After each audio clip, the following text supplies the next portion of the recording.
ತುಂಬ ವೇಟ್ ಕಮ್ಮಿ ಮಾಡ್ಬೇಕು ಅಂದ್ಕೊಂಡಿದ್ದೀರಾ? ಹಾಗಿದ್ರೆ ಫಸ್ಟು ಈ ವಿಡಿಯೋನ ನೋಡಿ. ಇವತ್ತಿನ ವಿಡಿಯೋದಲ್ಲಿ ಬಿ.ಪಿ, ಶುಗರ್ ಅಥವಾ ವೇಟ್ ಲಾಸ್ ಮಾಡ್ತಾ ಇದ್ದೀರಾ ಅನ್ನೋ ಹಾಗಿದ್ರೆ ಒಂದು ಅಮೇಝಿಂಗ್ ಬೆಳಗ್ಗಿನ ನಾಷ್ಟಕ್ಕೆ ಹೈ ಪ್ರೋಟೀನ್ ನಾಷ್ಟ ಅಂತಲೇ ಹೇಳ್ಬೋದು ನೋಡಿ. ಅಷ್ಟು ಸೂಪರ್ ಆಗಿರುತ್ತೆ ಈ ಒಂದು ನಾಷ್ಟ. ಜಟ್ಪಟ್ ಅಂತ ಆಗಿಬಿಡುತ್ತೆ. ಫಸ್ಟ್ ನಾನಿಲ್ಲಿ 1 ಬೌಲ್ ಆಗುವಷ್ಟು ಹೆಸರು ಬೇಳೆನ ತೊಗೊಂಡಿದ್ದೀನಿ. ಹಾಗೆ ಇದಕ್ಕೆ ಒಂದು ಅರ್ಧ ಬೌಲ್ ಆಗುವಷ್ಟು ಸಬ್ಬಸ್ಕಿನ ತೊಗೊಂಡಿದ್ದೀನಿ. ಸಬ್ಬಕ್ಕಿ ನೀವು ಬೇಕಾದರೆ ಸಾಬುದಾನ ಏನಿದೆ ಅದನ್ನು ಸಣ್ಣ ಸಾಬುದಾನ ಆದರೂ ತೊಗೋಬೋದು ಅಥವಾ ದಪ್ಪ ಬರುತ್ತಲ್ವ ಅದನ್ನಾದರೂ ತೊಗೋಬೋದು. ಹಾಗೆ ನೆಕ್ಸ್ಟ್ ಬಂದುಬಿಟ್ಟು ಸ್ವಲ್ಪ ಅದಕ್ಕೆ ಕಾಲು ಭಾಗ ಆಗುವಷ್ಟು ಉದ್ದಿನ ಬೇಳೆನ ತೊಗೊತಾ ಇದ್ದೀನಿ. ನಿಮಗೆ ಏನಾದರೂ ಉದ್ದಿನ ಬೇಳೆ ಬೇಡ ಅನ್ನೋ ಹಾಗಿದ್ರೆ ಅದನ್ನು ಸ್ಕಿಪ್ ಮಾಡ್ಕೋಬೋದು. ಇದನ್ನು ನಾನೀಗ ಒಂದು 4 ಗಂಟೆಗಳ ಕಾಲ ನೆನೆಸಿಟ್ಕೊಂಡಿದ್ದೀನಿ. ನೋಡಿ ಈ ರೀತಿ ಎಷ್ಟು ಚೆನ್ನಾಗಿ ನೆನೆದಿದೆ ಅಂತೇಳಿ. ಇದನ್ನು ನೀವು ಒಂದು 4 ರಿಂದ 5 ಸತಿ ಚೆನ್ನಾಗಿ ವಾಶ್ ಮಾಡಿಕೊಂಡು 4 ರಿಂದ 5 ಗಂಟೆಗಳ ಕಾಲ ನೆನೆಯಿಟ್ಕೊಳ್ಳಿ. ಬೆಳಗ್ಗಿನ ನಾಷ್ಟಕ್ಕೆ ಮಾಡಬೇಕನ್ನೋ ಹಾಗಿದ್ರೆ ರಾತ್ರಿನೇ ನೀವು ಈ ಒಂದು ಬೇಳೆಗಳೇನಿದ್ದಾವೆ ಅದನ್ನು ನೆನೆ ಹಾಕಿಟ್ಕೋಬೇಕಾಗುತ್ತೆ. ಇದಕ್ಕೆ ಯಾವುದೇ ರೀತಿ ಅಕ್ಕಿ ಬೇಡ, ಸೋಡಾ ಬೇಡ, ಯಾವುದೇ ರೀತಿಯಾದಂತಹ ಫರ್ಮೆಂಟೇಷನ್ ಆಗುವಂಥ ನೆಸೆಸಿಟಿ ಕೂಡ ಇಲ್ಲ. ಅವಾಗಿಂದವಾಗೆ ರುಬ್ಬಿ ಮಾಡ್ಕೋಬೋದು. ಇದನ್ನು ನೀವು ಬೆಳಗಿನ ಜಾವ ತಿಂಡಿಗೆ ಬೇಕು ಅನ್ನೋ ಹಾಗಿದ್ರೆ ಬೆಳಗ್ಗೆ 6 ಗಂಟೆಗೆ ಇಟ್ಕೊಂಡು 8 ಗಂಟೆ ತನಕ ಆಗಿಬಿಡುತ್ತೆ ನೋಡಿ. ಯಾಕಂದರೆ ಇದರಲ್ಲಿ ಹೆಚ್ಚು ಯಾವ ಪದಾರ್ಥಗಳು ಕೂಡ ನೆನಿಬೇಕನ್ನೋದಿಲ್ಲ. ಒಂದು ಕಾಲು ಅಥವಾ 2 ಗಂಟೆಗಳ ಕಾಲ ನೆನೆದ್ರೆ ಸಾಕು. ನೋಡಿ ಈಗ ನಾನು ರುಬ್ಕೊತಾ ಇದ್ದೀನಿ. ಇದನ್ನು ಜಾಸ್ತಿ ನೀರಾಗಿನೂ ರುಬ್ಕೊಳ್ಳೋದು ಬೇಕಾಗೋದಿಲ್ಲ.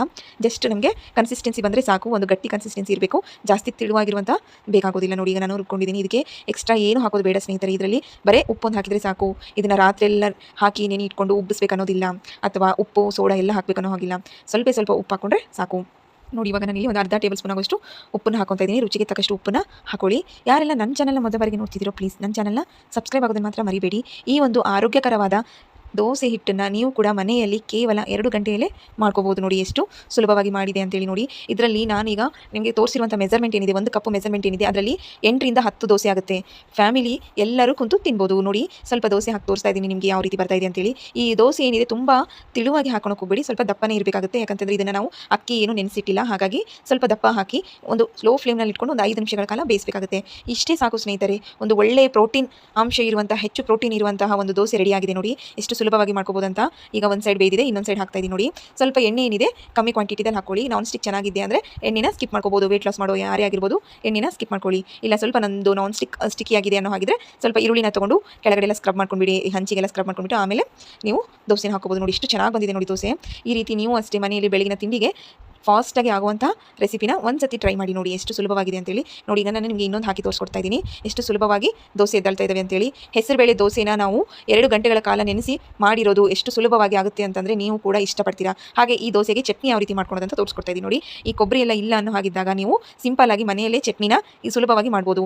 ಒಂದು ಈರುಳ್ಳಿ, ಹಾಗೆ ಒಂದು ಟೊಮೊಟೊ, ಹಾಗೆ ಒಂದು 4 ರಿಂದ 5 ಹಸಿಮೆಣಸಿನಕಾಯಿನ ತೊಗೊಂಡಿದ್ದೀನಿ. ಒಂದು 6 ರಿಂದ 7 ಬೆಳ್ಳುಳ್ಳಿನ ತೊಗೊಂಡಿದ್ದೀನಿ. ಇವೆಲ್ಲವನ್ನು ಕೂಡ ಎಣ್ಣೆಯಲ್ಲಿ ಚೆನ್ನಾಗಿ ಫ್ರೈ ಮಾಡ್ಕೊಳ್ಳಿ, ಚೆನ್ನಾಗಿ ಹುರ್ಕೊಳ್ಳಿ. ಎಲ್ಲ ಈರುಳ್ಳಿ ಮತ್ತು ಟೊಮೊಟೊ ಏನಿದೆ ಮೆತ್ತಗೆ ಹಾಕಬೇಕು, ಅಲ್ಲಿವರೆಗೂ ಚೆನ್ನಾಗಿ ಹುರಿದುಕೊಳ್ಳಿ. ಇದಾದಮೇಲೆ ಇದೆಲ್ಲ ಹುರಿದಿಟ್ಮೇಲೆ ಇದಕ್ಕೆ ನಾನೀಗ ಸ್ವಲ್ಪ ಶೇಂಗಾನ ಹಾಕೊತಾ ಇದ್ದೀನಿ. ಶೇಂಗಾ ಏನಿದೆ ಇಲ್ಲಿ ಆಲ್ರೆಡಿ ಹುರಿದಿರುವಂಥ ಶೇಂಗಾ ಇರೋದ್ರಿಂದ ನಾನು ಲಾಸ್ಟಿಗೆ ಹಾಕ್ತಾ ಇದ್ದೀನಿ. ಫ್ಲೇಮ್ನ ಬಂದ್ ಮಾಡಿದ್ಮೇಲೆ ಹಾಕ್ತಾ ಇದ್ದೀನಿ. ನೀವು ಏನಾದರೂ ಹಸಿ ಶೇಂಗಾ ಹಾಕೋಗಿದ್ರೆ ಮೊದಲಿಗೆ ಹಾಕೊಂಡು ಚೆನ್ನಾಗಿ ಕಲರ್ ಬರೋ ಥರ ಹುರ್ಕೊಳ್ಳಿ. ಅದಾದಮೇಲೆ ಇದಕ್ಕೆ ಸ್ವಲ್ಪ ಕೊತ್ತಂಬರಿ ಹಾಗೆ ಸ್ವಲ್ಪ ಪುಟಾಣಿನ ಆ್ಯಡ್ ಮಾಡ್ಕೊತಾ ಇದ್ದೀನಿ. ಸ್ವಲ್ಪ ಪುಟಾಣಿನ ಹಾಕೊಳ್ಳಿ. ತುಂಬ ಅಂದರೆ ತುಂಬ ಇಷ್ಟಪಟ್ಟು ತಿಂತೀರಾ. ಈ ರೀತಿ ನೀವು ಏನಾದರೂ ವೆರೈಟಿಯಾಗಿ ದೋಸೆ ಮಾಡ್ತಾ ಇದ್ದಾಗ ಸ್ವಲ್ಪ ಹೊಸದಾಗಿರುವಂಥ ಚಟ್ನಿನ ಕೂಡ ಟ್ರೈ ಮಾಡಿ ನೋಡಿ, ನಿಮಗೂ ಕೂಡ ಇಷ್ಟ ಆಗುತ್ತೆ. ಹಾಗೆ ಮನೆಯಲ್ಲಿ ಎಲ್ಲರೂ ಕೂಡ ಇಷ್ಟಪಡ್ತಾರೆ. ಈಗ ಒಂದು ಸ್ವಲ್ಪ ಆರಕ್ಕೆ ಬಿಟ್ಟ ಮೇಲೆ ನಾನು ಮಿಕ್ಸಿ ಜಾರಿಗೆ ಹಾಕೊತಾ ಇದ್ದೀನಿ. ಮಿಕ್ಸಿ ಜಾರಿಗೆ ಹಾಕಿ ಬರೋವರೆಗೂ ನೋಡಿ ಇದಕ್ಕೆ ಒಗ್ಗರಣೆ ಹೊಡ್ಕೊತಾ ಇದ್ದೀನಿ. ನೋಡಿ ಚಟ್ನಿಗೆ ಒಂದು ಬೌಲ್ನಲ್ಲಿ ಒಂದು ಅರ್ಧ ಟೇಬಲ್ ಸ್ಪೂನ್ ಆಗೋಷ್ಟು ಎಣ್ಣೆನ ತೊಗೊಂಡಿದ್ದೀನಿ. ಎಣ್ಣೆ ಕಾದ ನಂತರ ಇದಕ್ಕೆ ನಾನು ಇಲ್ಲಿ ಉದ್ದಿನ ಬೇಳೆನ ಹಾಕೊತಾ ಇದ್ದೀನಿ. ಉದ್ದಿನ ಬೇಳೆ ಹಾಗೆ ಒಣ ಮೆಣಸಿನಕಾಯಿ, ಹಾಗೆ ಇದಕ್ಕೆ ಸ್ವಲ್ಪ ಸಾಸಿವೆ, ಸ್ವಲ್ಪ ಜೀರಿಗೆಯನ್ನು ಚಟ್ಪಟ್ಟನವರೆಗೂ ಹುರ್ಕೊಳ್ಳಿ. ಇವೆಲ್ಲವೂ ಕೂಡ ಏನಿದೆ ಬ್ರೌನ್ ಕಲರ್ಗೆ ಟರ್ನ್ ಆಗಬೇಕು. ಉದ್ದಿನ ಬೇಳೆ ಏನಿದೆ ಸ್ವಲ್ಪ ಕಲರ್ ಚೇಂಜ್ ಆಗಬೇಕು. ಕಲರ್ ಚೇಂಜ್ ಆದಮೇಲೆ ನೀವು ಸ್ವಲ್ಪ ಕರಿಬೇವನ್ನು ಹಾಕೊಂಡು ಫ್ಲೇಮ್ನ ಬಂದ್ ಮಾಡ್ಕೊಂಬಿಡಿ. ಗ್ಯಾಸ್ ಸ್ಟವ್ ಏನಿದೆ ಬಂದ್ ಮಾಡ್ಕೊಳ್ಳಿ. ನೋಡಿ ನಮ್ಮ ಒಗ್ಗರಣೆಗೆ ಏನಿದೆ ರೆಡಿ ಆಗಿದೆ. ಚಟ್ನಿ ಕೂಡ ಮಿಕ್ಸಿಗೆ ಹಾಕಿದ್ದೀನಿ, ರೆಡಿಯಾಗಿದೆ. ನೋಡಿ ಚಟ್ನಿ ಎಷ್ಟು ಸೂಪರ್ ಆಗಿ ಕಾಣ್ತಾ ಇದೆ.